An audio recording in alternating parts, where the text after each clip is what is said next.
манай зурлаач бит хоёрын Тайван руу хийх аялал маань эхлэх гэж байна. Айгүй их догдолж байна. Бит хоёр одоо яг одоо онгоцны буудал дээрээ орох гээд хүлээж ин цаг бол одоо нэг 5:30 болж байгаа.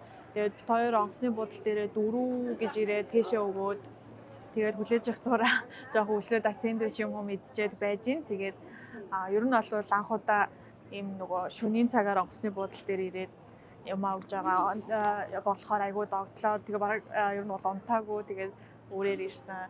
Тэгээд одоо айгүй догтлоо орох гол хүлээгээл ээж ин да.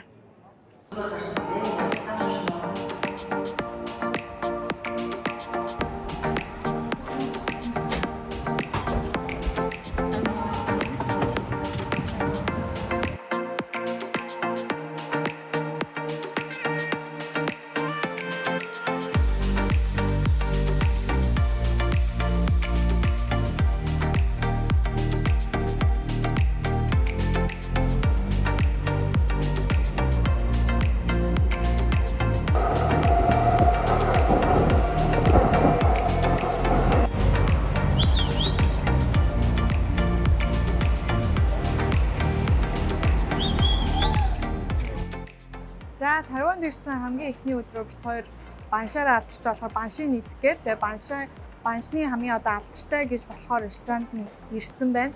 Тэгээ эднийх айгүй сонирхолтой. Ер нь бол 11 цагаас онгоодог. Тэгээ 11 цагаас өмнө хүмүүс ингээ очрлоод хүлээж идэм байна. Ширээгээ авах гээд.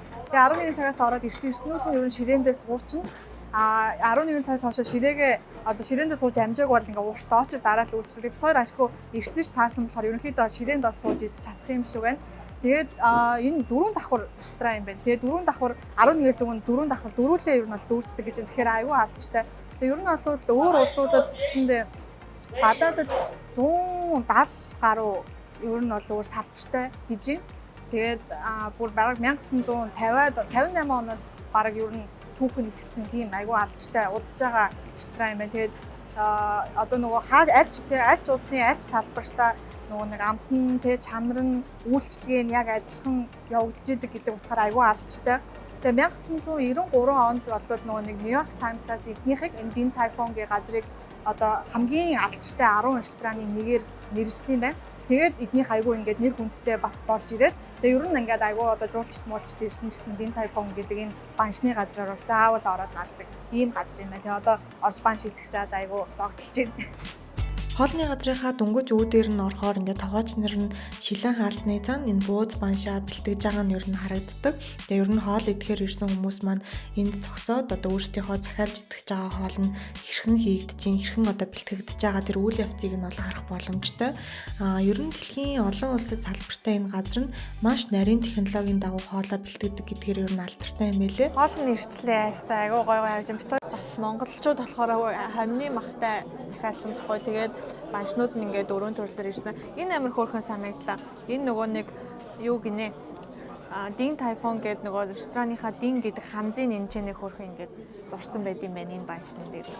Тэгээд айгүй олон хоол ирээд нийлээд нэг 2520 одоо 50 доллар болсон. Монгол мөнгөөр нэг 250 60 70 мянга ч юм уу тэр хавцаа болж ийн гэсэн үг. Айгу ер нь атлал битэр нэг олон аль захиалсан болохоос юм болж ийн. Тэгээд нэг нэгээрээ баншин нэг нэгээрээ бол Монголоо нэг 20 мянга дотор бол одоо 5 ширхтээ баншин дотор бол 20 мянга дотор идчихээр айгу хөөрхөн санагдлаа.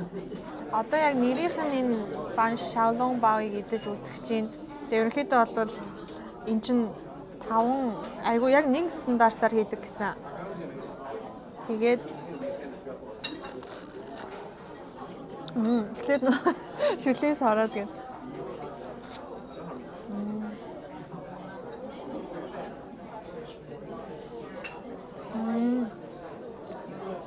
Энэ хам ахтай байхгүй юу? Тэгээд ер нь айгүй гоё. Гурилан аймаг нэмгэн болохоор айгүй гоё наа. Тэгээд доторх хамнууд намжтай. Тэгээд энийг дангаар намсч үзээд одоо энэ нөгөө нэг түрүү нана зөөгч нэрээд ийм соосонд ингэж дүүрч идэрээгээд одоо юу цуу тэгээд энэ цаангатай хойлоод ийм соос бэлдэж өгсөн. Тэгээд энд нь бас дүрээд амсаж үзүүлсэн гоё санагдлаа. Энэ нөгөө амталсан будаа нь бас амар гоё юм байна. Угаасаа би амталсан будаа нарийн турштай болохоор тааллаа. Тэгээд дээрээ ингээд нөгөө хаа махтай.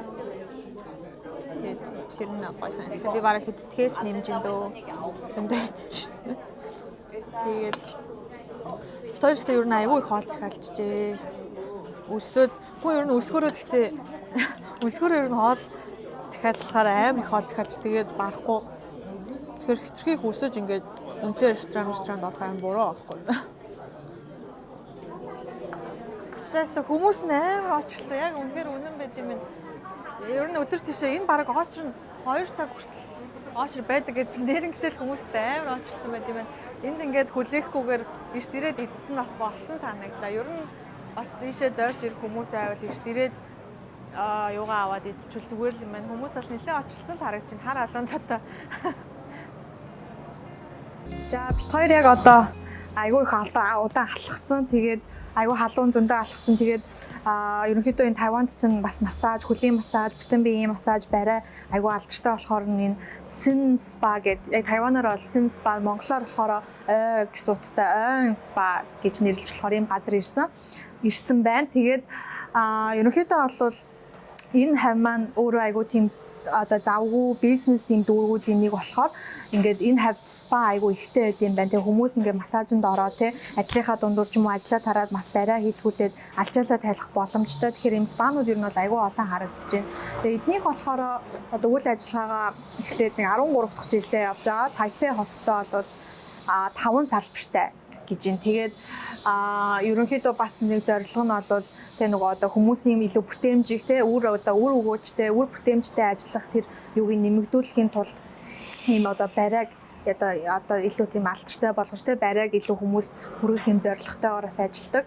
Тэгээд нэг гоё юм нь нөгөө барайчт нь яг массаж хийж барай хийж өгөх хүмүүс нь тусгай тийм шалгалт өгчтэй тэнцэж ингээд барайчхаа эрхийг авдаг болохоор айгүй туршлагатай тэгээд чадвартай ийм хүмүүсээр ер нь бол бариулж байгаа гэж ойлгож болох юм байна. Тэгээд ер нь бол хөлийн массаж, бүтэн биеийн массаж тусдаа авах юм бол 45 минут ороод нэг бүтэн биеийн барайнд бол 90 минутын турш ороод гараад ингээд алчаалаа тайлах боломжтой. Тэгээд битээр ямарчтайч туршиж үзгээд орох чинь тэгээд спа руугаа оръё. Энэхүү массажны газар нь шилийн дүүрэгдэх томоохон спануудын нэг тооцогддог бөгөөд маш том талбайтай олон өрөөтэй учраас нэг дор олон үйлчлүүлэгч хүлээж авах хүчин чадалтай ийм спа байсан. Бүтэн биеийн барайг 90 минутын турш хийлгэхэд $1580 $160 буюу 160 гаруй мянган төгрөг болсон. Дан хөлийн массажийг нь 30 минутын турш хийлгэе гэвэл $650 буюу 65 мянган орчим төгрөг болох юм байлээ. Спада орж ирээд ямар ч тач массаж барайгаа эхлэхээс өмнө ийм гоё хөөрхөн ийм имиж бүрэн юм бэлдэж өгдөм байна. Тэгээд массажныхаа өмнө орхосоо өмнө ийм одоо өгөөд тэгээд гарч ирэхэд нь бас ийм гоё альжаал талах нэг юм дахианы шүл өгдөг гэстэй. Энэ нь болохоор бас ингээ барайныхаа нэг хэсэг болж явд юм байна. Тэгээд амар хөөрхөн гарч ирсэн. Тэгээ юу юм бол гээ би айгуу сонирхол байж энэ бол ингээд ийм шүл юм шиг байна. Тэгээд энэ дотроо ингээд хүч будаатай юм шиг байна. Тэгээ шүлнөөс нь амсаж үзье гэсэн. Шүл гэхээс илүү нэг тийм чихэрлэг цай шиг юм шиг тийм байна. Тэгээд ийм гоё цай өгсөн. Айгуу таалагдлаа. Тэгээд барайнд ороод ер нь бол өнөөдрийн алхсан бүх алхалтаа ядаргаагаа тайлаад амар гоё хүчтэй болох юм шиг санагдаж байна. Тэгээ ямар ч тач барайнд орчоод бас сэтгэлээ овоолцснаа. За би яг хөлөө бариулаад эхэлчлээ. Тэгээ айгүй гоё юм. Тэгээ нөө барихынхаа өмнө хэр хүчтэй бариулах уу, гайгүй дунд бариулах ууг асууж ин. Тэгээ би ямар ч тач жоохон дунд зэргийн бариулъя гэд хэлчлээд айгүй гоё. Тэгээ ер нь нөгөө хүний ууланд чинь нөгөө мэдрэлийн гол эсийн цэгүүд байдаг гэж яриад байдаг өглөө юулээ тэгж ярьдаг. Тийм болохоор нөгөө нэг хөлийн ууланд ингээд сайн массажлж яаж явах хэрэгтэй гэдээ ер нь би нэг сонсч ирсэн. Тэгээд тийм болохоор яг амар хөлөө бариулахад бол амар гоё санагдчих.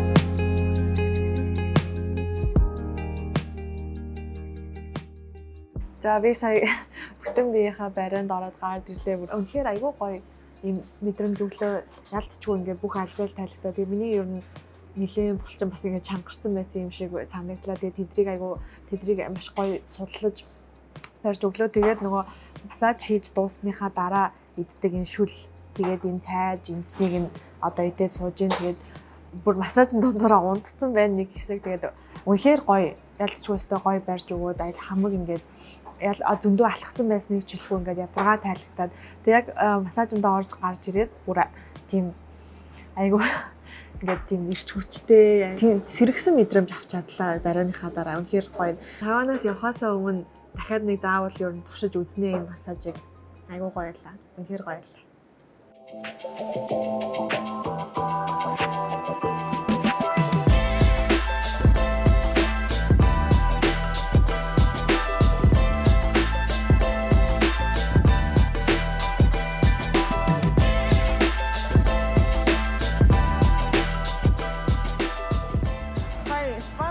Гараад ерөөсөө ганцхан зам урталын замын гараад шүнийгаа энэ өнөө гараад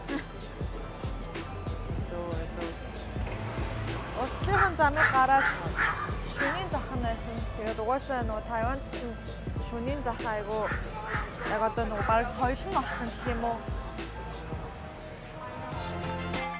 Айгу урт French fries байна.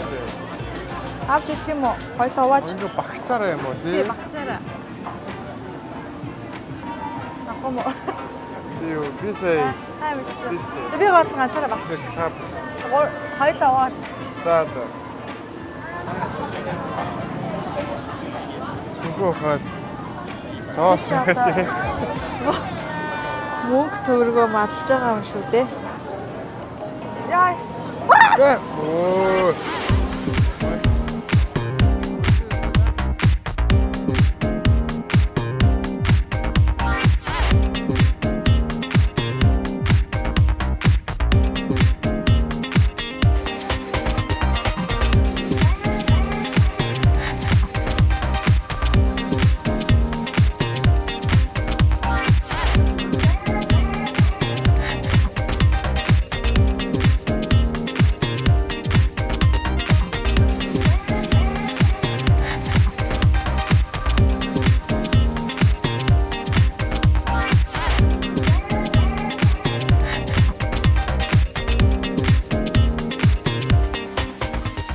Ирсэн бол заавал очиж үзэх газруудын нэг бол яалтчгүй шөнийн зах нь. Энд гудамжны хоолны соёл өндөр хөгжснөөс гадна хувцас хэрэглэл, тоглоом, караоке гэх мэтчлэн хийж үзэх маш олон зүйл байгаа. Ер нь л миний бодлоор шөнийн захаар нэг тойроод явах юм бол яг таванчуудын дунд нь ороод тэдний амьдралын онцлог, соёлоос нь илүү таньж мэдэх боломжтой юм шиг санагцсан. Яг одоо Тайваны үндэсний хааны ордон музей буюу яг Төв музейгийнх нь гадаа нэрээд байна. Тэгээд одоо мэдээж бас аливаа улс оронд очоод бас заавал үзэх ёстой зүйлүүдийн нэг бол одоо мэдээж тухайн орны музей. Тэгээд энэ музей болохоор бараг 700 мянга гаруй үзмөр олдвруудтай гэсэн. Тэгээд бас тэр дунд нь нөгөө Монголтой холбоотой үзмөр олдврууд үзэх учраас дээлээ өмсөд түрээд ирсэн байгаа. Тэгээд ямар тач музей рүү орох гээд байж байна.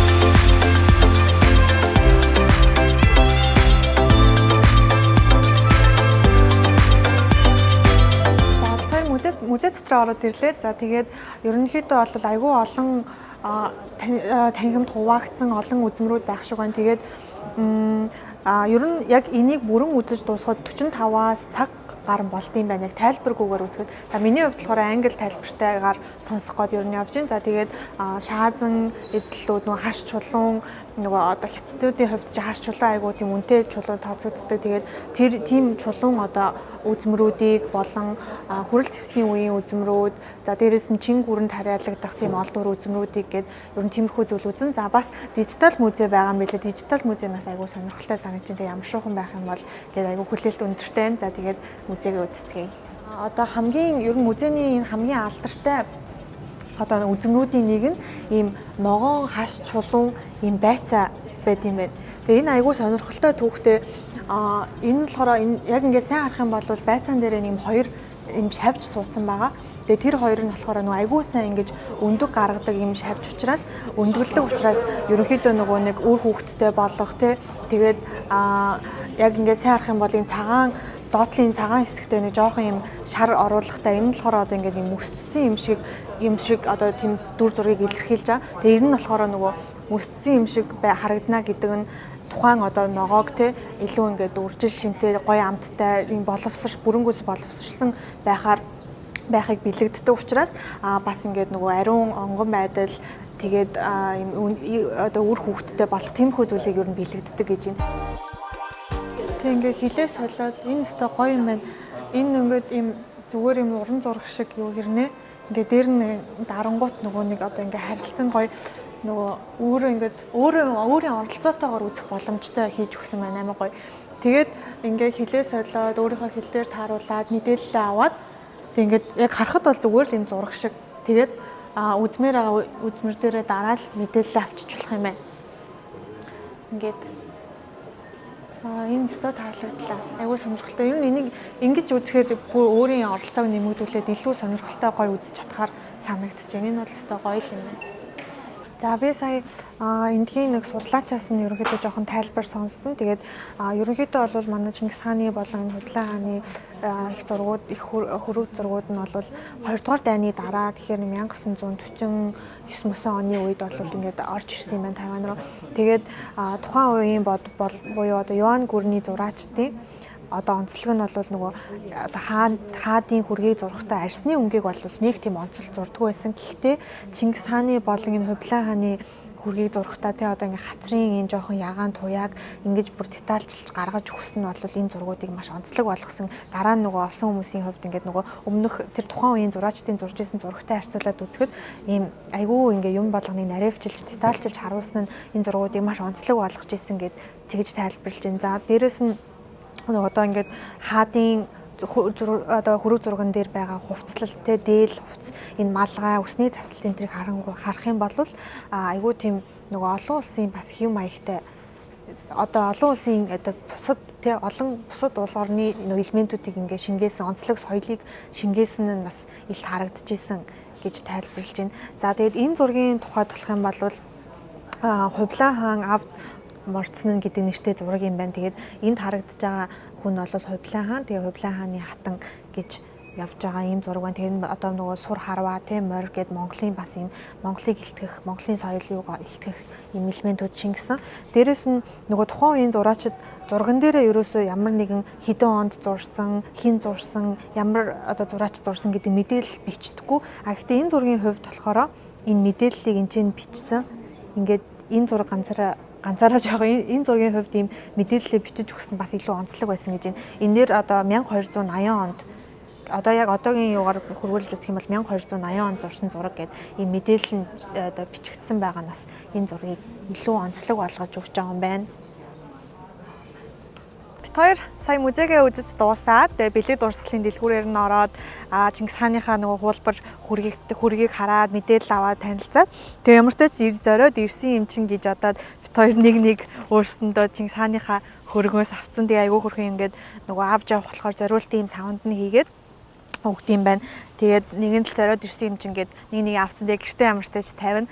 Музейгээ ер нь бол нэг 2 цаг орчим үзэж дууслаа. Тэгээд тайлбарлагчаасаа мэдээлэл аваад товчхон ч гэсэндээ ерөнхийдөө бол бас түүхээс нь сонсоод мэдээлэлтэй болоод зөмөр олдруудын талаар юм гоё мэдээлэл авч танилцлаа. Одоо бит хоёр болохоор яг музейн хажуу талд нь яг энэ өөрсдийн музейнийхэн юм хоолны газар ресторан байд юм байна. Тэгээ тийшээ нь ороод бас яг энэ хоолнууд нь нөгөө үзмэр олдвруудтайгаа юм төстэй хэлбэр дүрстэйгээр ингээ нөгөө хоолоо хийдгээр онцлог юм байлээ. Тэгээд ямар шүү хоол гарч ирдгийг бас харах га танилцах га сонирхолтой санагдаад тийшээ нь очиж хоол идэх гээд явах гэж байна.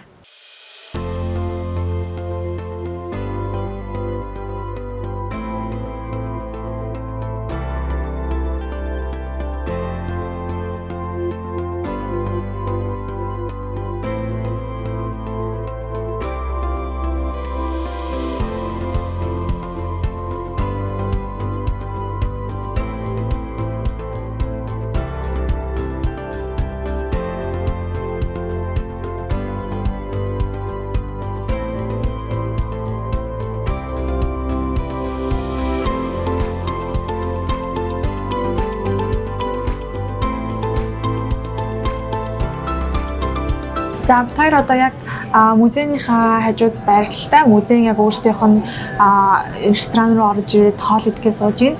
За тэгээд меню нь аягүй хөрхөн бид хоёр ер нь харж агаад юу яалаа.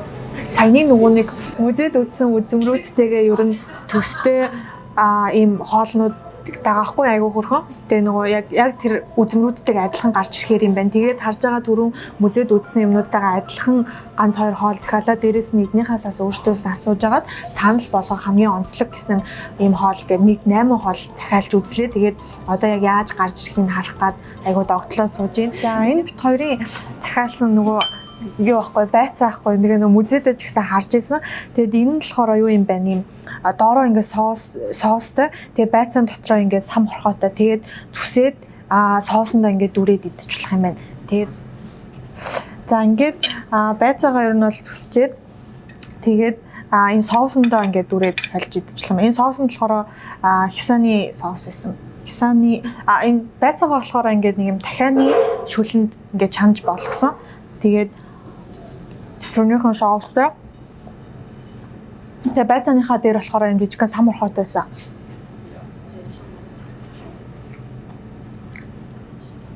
Зүгээр л байцаач. Ер нь бол яг ингээд зүгээр нэг чанаад болгоцсон бол аюу гой байцаан зөөлөрсөн. Тэгээд сам орхооны амтан ч гэсэн нэг тийм хурц биш. Тэгээ соосондоо дүрээд идэхээр ер нь бол зүгээр. За энэ амар гоё харагдаж байна.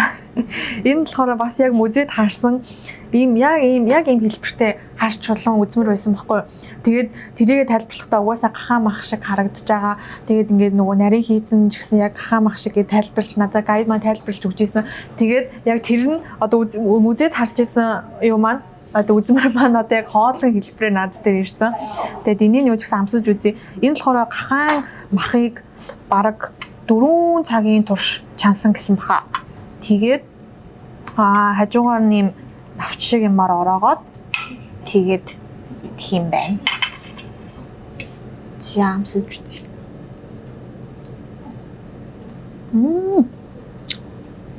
Ингээд зүсгүүд амар хатуу юм шиг харагдаж байгаа нэ. Яг идэнгүүт айгүй гой зөөсөн аман шууд бутраад байна. Угаасаа 4 цаг нэлээд олон цаг чансан гэхээр ийм болох байхаа. Миний хоёр дахь хоол нь болохоор шүл байна. Тэгээ энэ шүлний юунд болохоор нэр нь амар сонирхолтой байсан.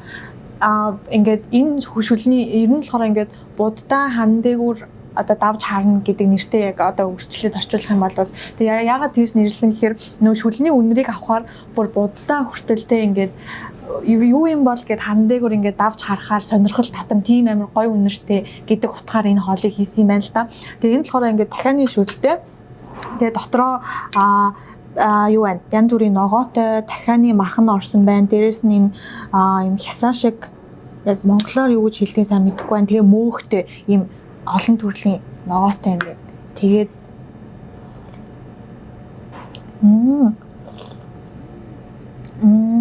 шүлэн болохоор яг тийм илүү тийм хурц боловсон амтгүй амар гоё юм. Тэг зөөлхөн.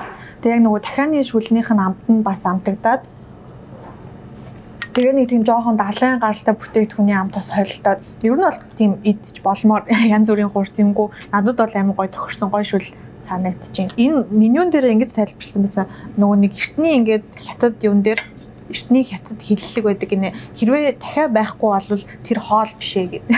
Тэгэхээр угаасаа энэ нөгөө дахиа бол бас заавал яах хоолуудын нэг. Тэгээд угаасаа хятадуудын хувьд дахиа маш ингээд чухал бас хоолны нэг байсан гэдгийг илтгэж байгаа юм байна л да. Энүүгээр одоо тэгж түүхтэйгээ холбож тайлбарсан мэлээ. За ерөнхийдөө хоолнуудаа за одоо ингээд би десертний төрлийн юм руу орох чинь заастай таргалах байхаа. Гэхдээ яг энэ хараа амар хөөрхөн ингээд энэ нөгөө нэг одоо чин гүрний үеийн одоо Эрдэнэсийн савыг бэлгэсэн зүгээр энэ нь одоо зүгээр сав нь тэгээд ингээд харах юм бол юм шат шиг хэлбэртэй. Тэгээд ерөнхийдөө дээшээгээ авирж байгаа шат нь юу яадаг аз жаргал те сайн одоо тийм аз юу бэлэгддэг. Тэгээд ингээд энэ амар хөөрхөн галуу байна. Тэгээд нөгөө нэг юу нөгөө л нэг байцаа. Энэ хөөрхөн хэлбэр дүрстэй амьтнууд нь улаан буурцыг, цагаан будаа зэргээс гаргаж авч хийсэн нарийн баоны төрлүүд бөгөөд эртний хаад ихэс дээдсүүд нь ч таашааж иддэг байсан амьтнуудын нэг юм байлээ. Энэ нь мөн л хүрлийн үеийн тогоонуудыг биелэгдэж хийсэн мөсөн тогоотой жимсний дэсэрт гадаа халуун байсныг чилгүү хоолныхоо төгсгөлд идэхэд үнэхээр сэргсэн мэдрэмж авч чадсан. Музейгээр бараг 2 цаг авсан. Тэгээд хавдарч орж ирээд тэг музейд үзсэн юмнуудтайгаа адилхан хоолоо орж ирж идээд тэгээд дээрэс нь яг ийм олон хоолыг нэг дор өөр амттай те ингээд зэрэг амтлаад айгүй сонирхолтой санагдлаа. Тэгээд бас энэ музейгээ илүү одоо баялаг тийм музейгээ илүү үн цэнтэй жуулчдыг татах зүйл болгож байгаа нэг юм нь бас яалтчгүй энэ хоолны газар байна.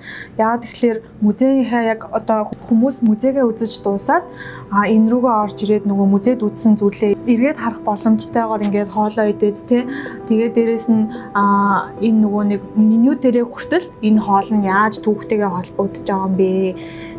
Энэ яагаад алдартай хоол байгаад байгаа юм бэ гэдгийг ингээд тайлбарлаад өгсөн болохоор тэгээд миний хувьд ч гэсэндээ музейд үзсэн зүйлээ баттгаад би бол одоо энэ нөгөө нэг байцааг энэ байцаагаа би хизээч мартахааргүй л болж энэ хятадын энэ түүхэн ч гэсэн өөрөө айгуу сонирхолтой байсан. Тэгээд хааж утсан энэ байцаатай байсан болохоор энэ байцаа бол миний толгоноос гарахааргүй л боллоо. Тэгээд айгуу гоё санагдлаа.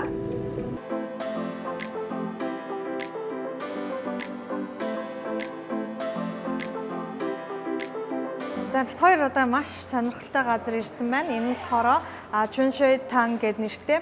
Энд яасан бэ гэхээр хамгийн анхны одоо bubble tea яг энэ газарт үүссэн гэж одоо явд юм хэлээ. Тэгээ 1980-аад онд хамгийн анхны bubble tea одоо монголчуудын ч гэсэн ер нь бол дунд аягүй алдартай болсон bubble tea. Тэгээ олон улсад ч гэсэн маш одоо ирчээг авч байгаа юм гоё өвцөл bubble tea Тайванд ингээд анх үүссэн. Тэгээ яг бүр Тайванд үүсэхдээ яг энэ газар үүссэн гэсэн. Тэгээ бид хоёр яг тэрийн зориод ирсэн байна. Одоо ороод анх үүссэн газраас нь bubble tea аваад уух гэж байна ш тавталж байна.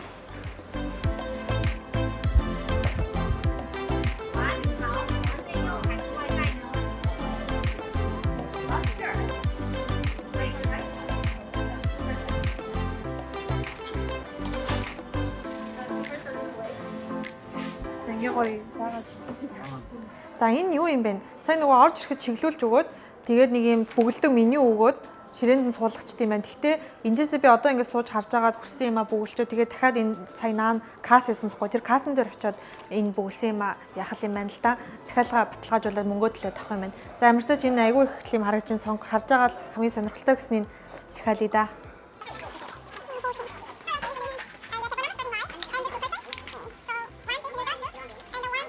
Захиалга өгчлөө ерөнхийдөө баталгаажуулаад тэгээ нөгөө хэр их сахартай нөгөө эзэн чихэртэй уух вэ гэдээ яа тийм ээ. This number put this on your table please. Thank you. Have a nice day.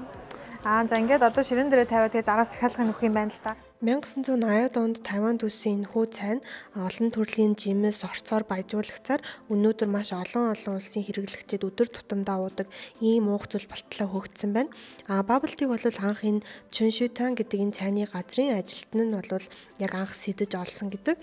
Тайван өөрөө маш халуун орн учраас хүмүүст ер нь бол хүйтэн юм уух тийм хэрэгцээ бол байсан. За дээрэс нь тайванчуудын одоо цайны соёл өндөр хөгжсөн, цай их уудаг ард түмэн учраас хүмүүсийн дуртай цайг сүйтэй хойлоод ингээ хүүтнэр борлуулах ийм санааг бол анх гаргаад энэ bubble tea-г бол худалданд гаргаж исэн.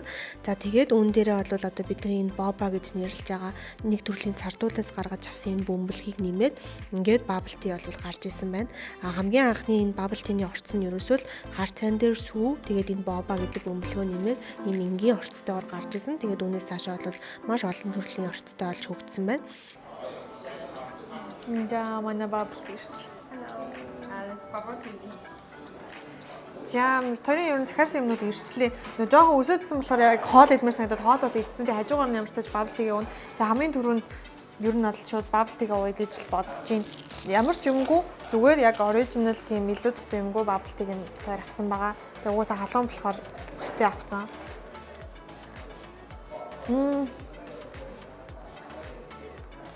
Бомбонууднаас шууд амруу гүгэл ороод. Ой. Also нэг тийм ялуун биш. 요거는 ялуун уудаг болохоор айгуу гоё наа. Бөмбөлгүүд нэг тийм хөөрхөн жижигхэн юм. Тэгээд шууд ингээд ам руу урсаалцсан бөмбөнөр ороод л байна. хоёр явж байгаад энэ оройн цагаар энэ Тайпей хот дахь хамгийн том бөгөөд эртний сүмүүдийнх нь нэгэн дээр ирээд байна. За энэ сүмийн нэр болохоор Лонгшан гэдэг нэртэй ийм сүм байна. Тэгээд энэ нь болохоор луу болон уул гэсэн хоёр үгнээс бүрдсэн ийм сүм юм байна. Тэгээд маш том харагдаж байна.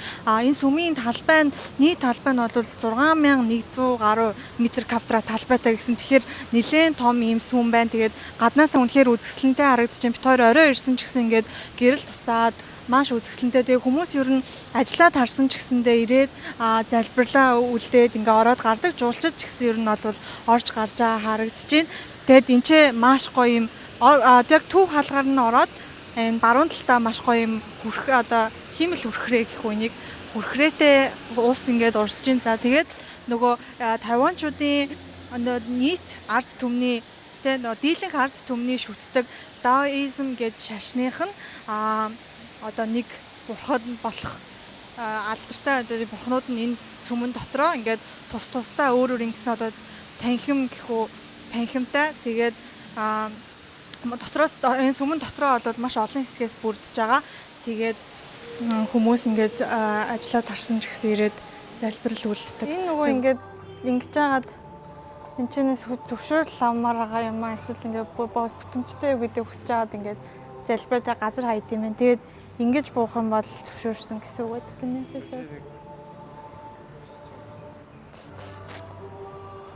Энэ хоёрыг ингэж хооронд нь хавсраад тэгээд яг юу асуумаар байгаа бол ажил хүсээ бүтээх юугаа асууж байгаа. Тэгээд доош айд юм байна.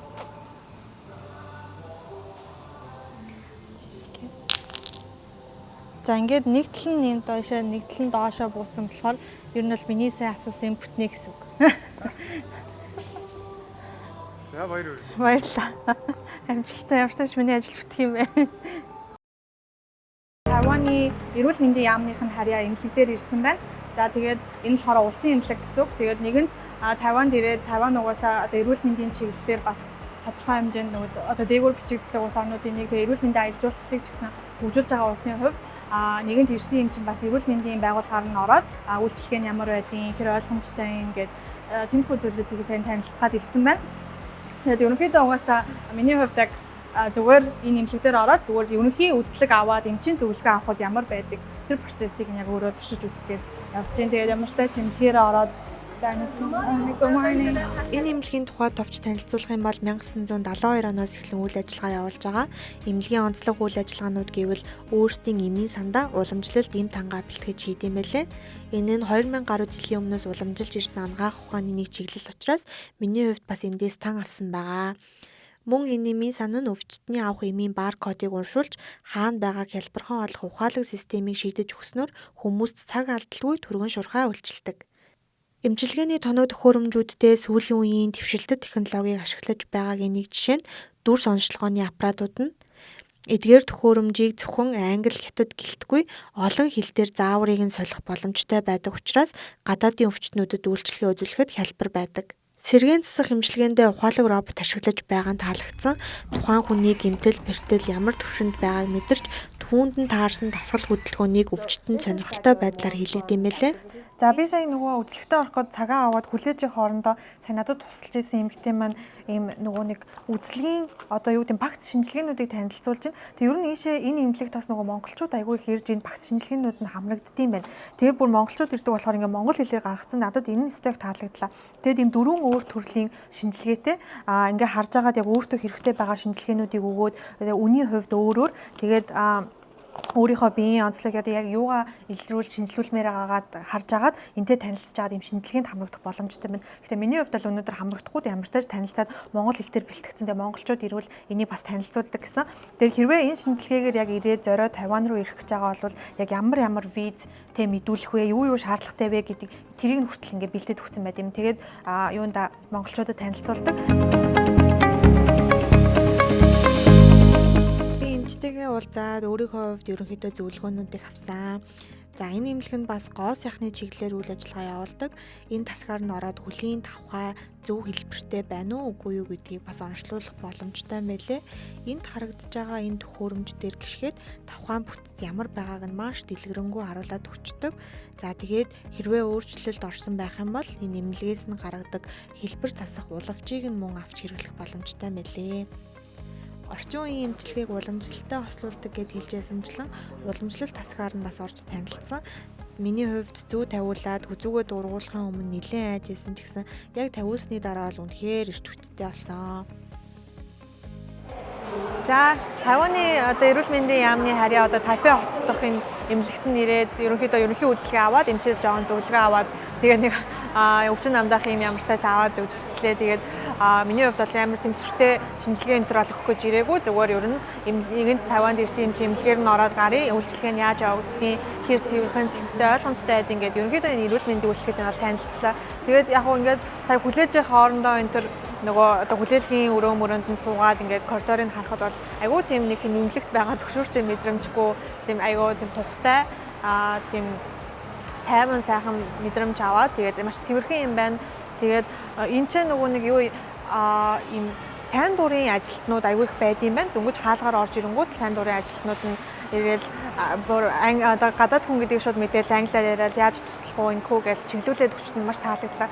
Тэгээд тэр дундаа энэ сайн дурын ажилтнууд нь юу байгаа нь хөвчлөг өгшин жоохон өндөр настай тэтгэврийн насны хүмүүс байгаа нь бас маш сонирхолтой санагдлаа. Тэгээд тэд нар ингээд чөлөө цагаараа боломжоор өсөн цагаараа ирээд ажилладаг юм шиг байна. Тэгээд маш ингээд үйлчлээ чиглүүлээд маш сэтгэлээсээ ажиллаж байгаа нь үнэхээр таалагдлаа. Тэгээд ер нь бол Тайваны эмнэлгээр явхад бол нэг тийм ойлгомжгүй байсан зүйл гарсангүй. Тэгээд хөрхөн ямар ч тач бас нэг энэ улсад ирснийх эрүүл мэндийн үйлчлэгээтэй танилцчаад явж байгаадаа баяртай байна. Ингээд Тайпей хоттой улсын эмнэлэгтэй танилцсны дараа улсын болон хувийн эмнэлгийг харьцуулж үзэх зорилгоор 1978 онд үүсгэн байгуулагдаад өнөөдөр 7 салбартай болж өргөгдсөн Тайваны хамгийн том хувийн эмнэлгээр мөн орж танилцсан байгаа. За бид хоёр яг Тайваны хамгийн том гэж хэлж болохоос яг хувийн эмнэлэг дээр нэрээд байна. Энэний эмнэлгийн нэр нь болохоор Чанган эмнэлэг гэж энэ Чанган гэдэг хүний нэрэмжит юм эмнэлэг юм байлээ. Тэгээд Тайванда ер нь нэлээд олон бас салбартай. За тэгээд яг бид хоёр болохоор нисэх онгоцныхын буудлын дээр ойролцоох эмнэлэгийн салбар дээр нэрээд байгаа. Тэгээд нисэх онгоцны буудлын метроны шугамаасаа ингээд хэдхэн ганц буудлын зайтай тэгээд шууд нөгөө метроны шугамаасаа ингээд энэ гүрээр дамжаад шууд эмнэлэг рүүгээ орчдөг нь маш таалагдлаа. За тэгээд дээрэс нь энэ эмнэлэг дээр ер нь бол айгүй олон маш олон улсаас тийм хүмүүс зорж ирж үйлчлэгээ авдаг ийм эмнэлэг байгаа. За тэгээд гоо сайхны мэдрэлийн үйлчлэгээ гоо сайхны чиглэлээрээ бас алдартай. За мөн элэг шилжүүлэн суулгах мэс заслыг хийдэг. За тэгээд энэ эмнэлэг дээр элэг шилжүүлэн суулгах мэс заслыг хийлгэхээр нэг амжилттай болсон хувь нь ер нь бол Америк, Япон гэх зэрэг өндөр хөгжилтэй улсуудтай харьцуулахад бас маш өндөртөө ордог ийм онцлогтой эмнэлэг юм байна. Тэгээд эмнэлэг рүүгээ орж үзэх гэж байна. За тэгээд орж үзье. Ингээд хүмүүс нь шууд метроны шугамаасаа дамжаад эмнэлэг рүүгээ орчдөг юм байна. Эмнэлэг маань болохоор 3000 гаруй нөгөө хэвтэн эмчилүүлэх ортой гэсэн тэгэхээр ер нь бол хамгийн том гэж болох үс хувийн эмнэлэг юм байлээ.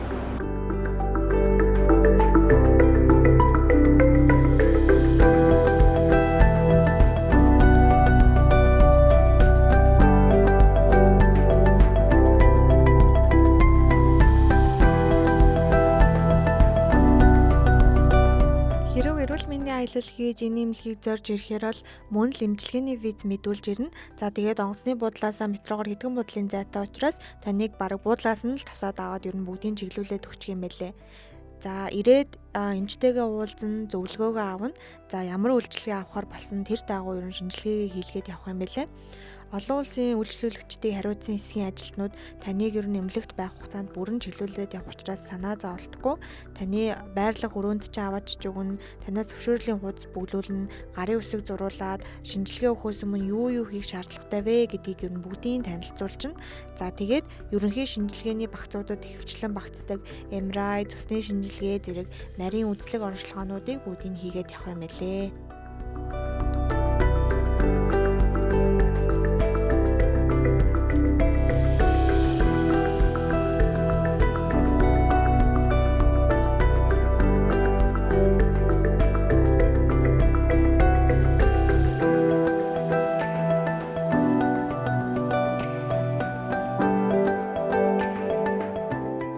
Чанган хувийн эмнэлгийн тухайд мөн л улсын эмнэлэгтэйгээ адил төлбөр төлөх, бүртгэл хийлгэхээс эхлээд бүх процесс нь маш ойлгомжтой байсан.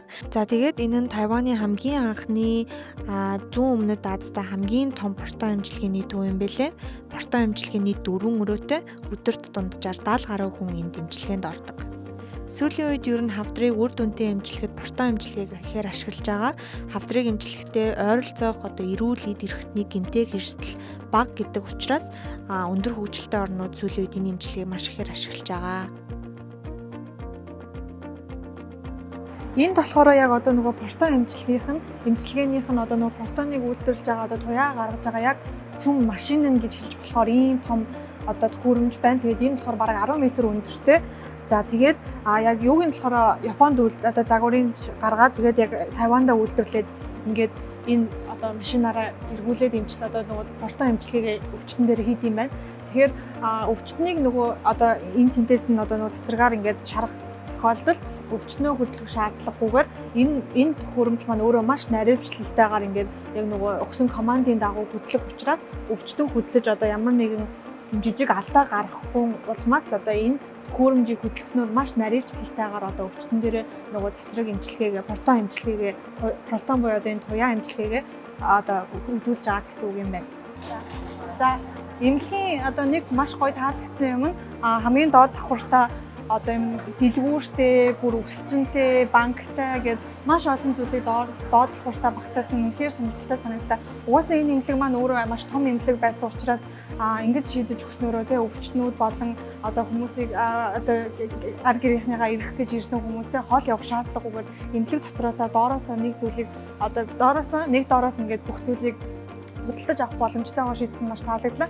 За тэгээ нөгөө 7-Eleven сүлжээ дэлгүүр нь, хувцсны дэлгүүр, өсчин, банк, хувцс угаалгын газар тэгээ бүр ингээд travel одоо нөгөө аялал жуулчлалын одоо үйлчлэгээ, аяллаа үйлчлэгээ үзүүлэх юм үйлчлэгээний хэсэг хүртэл байгаа нь маш гоё таалагдлаа. Тэгээд бүх зүйл ер нь бол байд юм байна. Тэгэхээр энэ эмнэлэгт ирсэн хүн бол ерөөсөө зам хол гараад хаашаа авах уу, энийг хаанаас авах уу гэд. За энэ ч бүр ингээд будаа агшаагч те ингээд дэлгэн барааны иргэсэл хүртэл байна.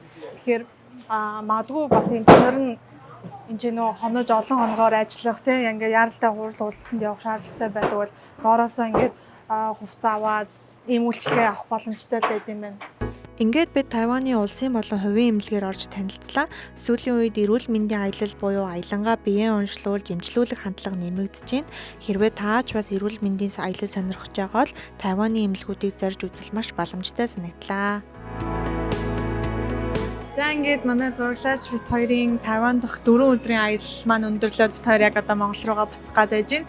Тэгээд богино хугацаанд байсан ч гэсэн Тайван оронтой энэ улстай танилцаад жоохон ч гэсэн соёл үр түүхээс нь суралцаж мэдж авсандаа маш баяртай. Үнэхээр гоё улс байлаа. Тэгээд хүмүүс нь ч гэсэн найрсаг маш илдэг. Тэгээд энэ 4 өдрийн хугацаанд Тайван улстай танилцсан энэ аялал маань ингээд өндөрлөж байна. Тэгээд үнэхээр гоё байлаа.